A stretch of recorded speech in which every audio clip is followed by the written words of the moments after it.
Hello third graders and welcome to another video English lesson. My name is Irena and I will take you through this lesson called Objection Sustained. Hopefully by the end of it you will be able to describe the course of legal proceedings using infographics as a little reminder.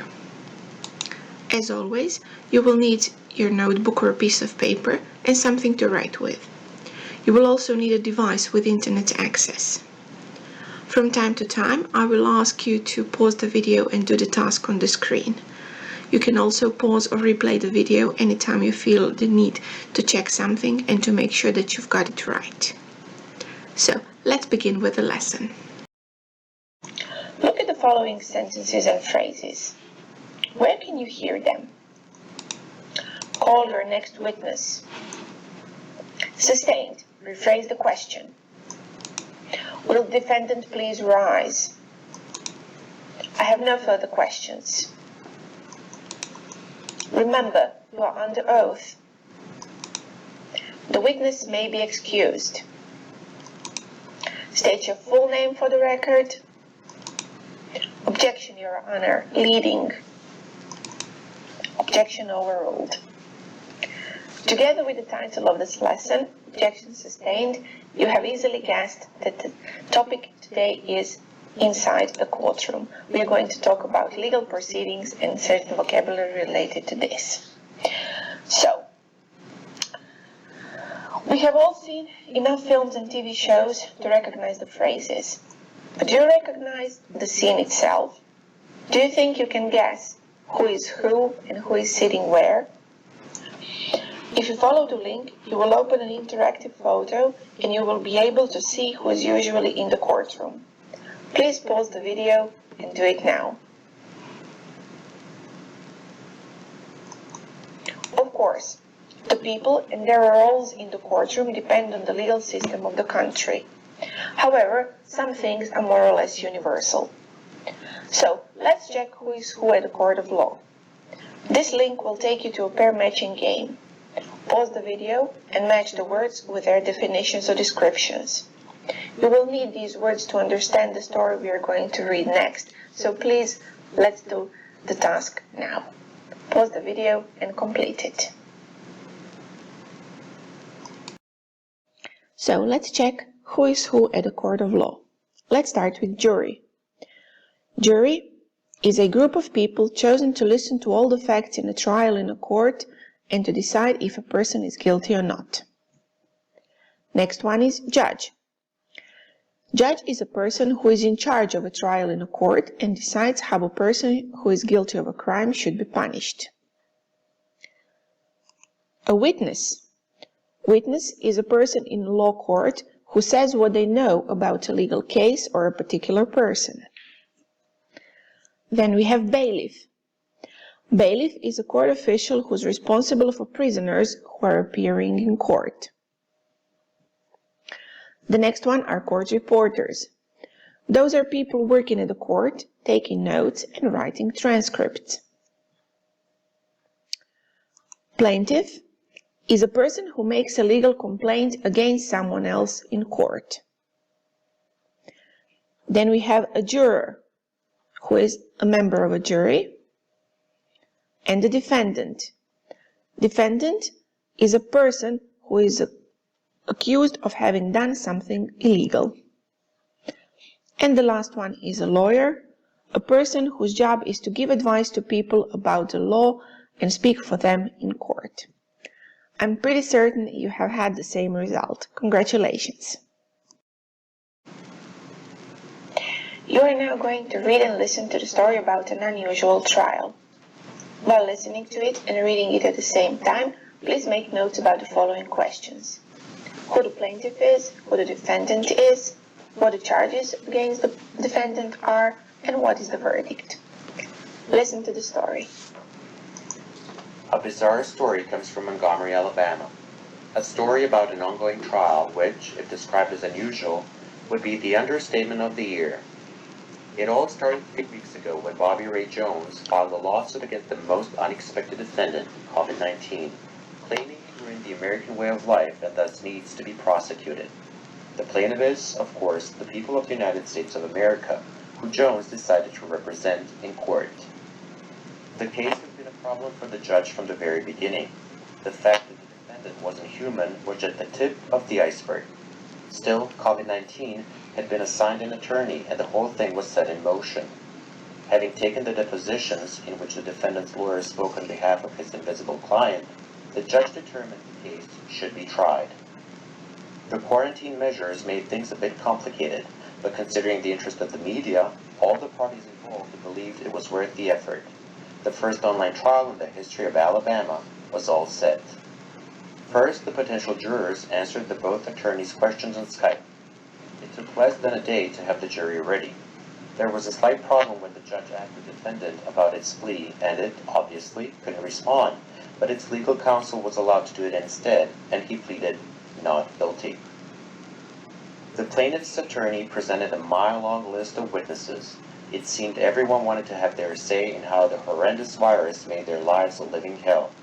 The defendant's witness list was way shorter, with only a few ecologist names who were ready to testify about the great things the virus had been doing for Mother Nature, and a few alleged scientists who kept hitting the headlines with conspiracy theories. It is still unknown whether the judge will issue any subpoenas and who else will receive a summons. It is hard to tell how long the trial will take. So far, only a quarter of witnesses have testified. Video conferencing has turned out to be quite a problem for some, and court reporters have been having a hard time preparing the transcripts. The judge keeps complaining about not being able to call the attorneys into his chambers when they overstep their boundaries. But all in all, it seems the majority is enjoying the show. The only person disappointed with the entire proceedings is Butch Tucker, the old bailiff who keeps ranting and raving how the whole world has gone crazy. Not only is the trial virtual, there is also no defendant he can take to his prison cell at the end of the day. What will the jury decide? Will the defendant be acquitted? If not, what will its punishment be?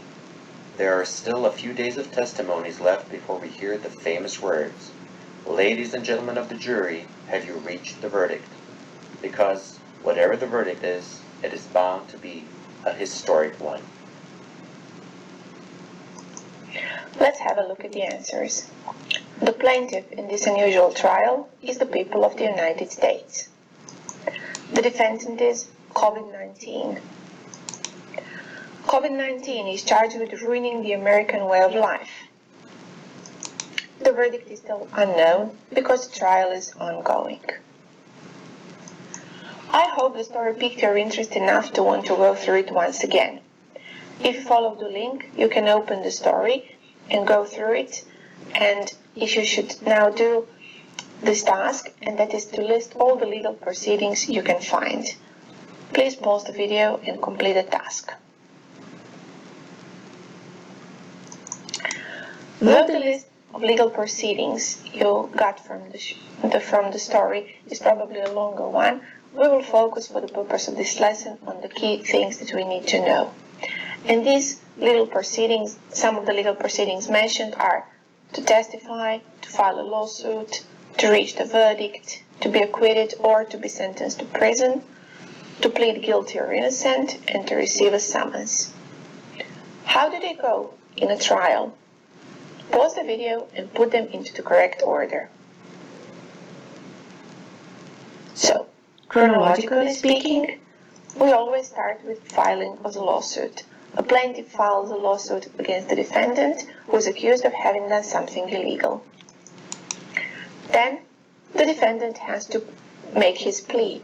He can or she can plead guilty or innocent. The witnesses receive a summons.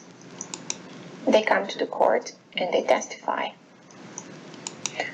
The members of the jury reach the verdict, and the defendant is either acquitted or sentenced, sometimes to prison, sometimes there is another kind of sentence. So, that was great. You are now familiar with words and phrases necessary to describe the legal proceedings at a trial. Before you move on, I suggest that you open this link and make sure you got all the legal terms right. This is just a quick vocabulary exercise for you to practice a little bit more. Okay, so Do you remember the outcome of the lesson? Our aim is to describe a legal proceeding using an infographic. But let's see first, what is an infographic? An infographic or information graphic, according to Oxford English Dictionary, is actually a visual representation of information or data. It's actually a collection of imagery, charts, and minimal text, giving an easy-to-understand overview of a topic. An infographic, if created well, will be a great tool for you to complete the task or to achieve the outcome.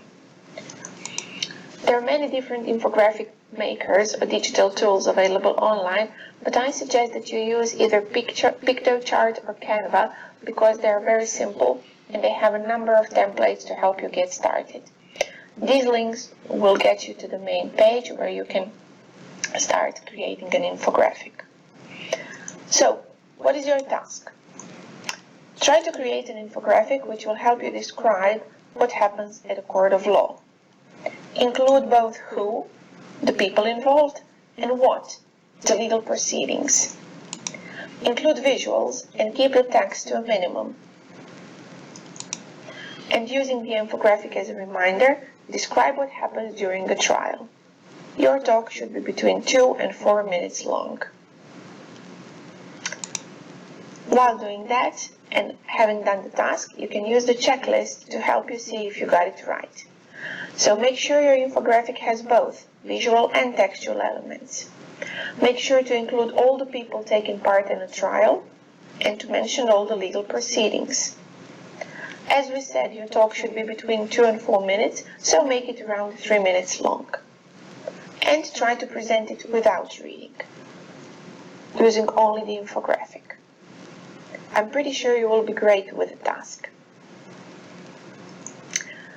And in case you're interested in the topic and want to know more, I have a little research for you. Croatian word odvjetnik can be translated into English using 6 different words. Are you familiar with any of them? Why don't you look them up and see the difference? We have lawyers, solicitors, attorneys, barristers, counsels or counselors, and advocates. Check them up, look at them up in a dictionary and try to see how do they differ.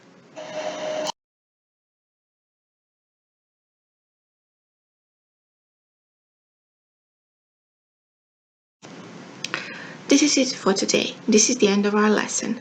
I hope you found it useful and that you enjoyed it. Until the next English lesson, enjoy the rest of your day. Bye bye.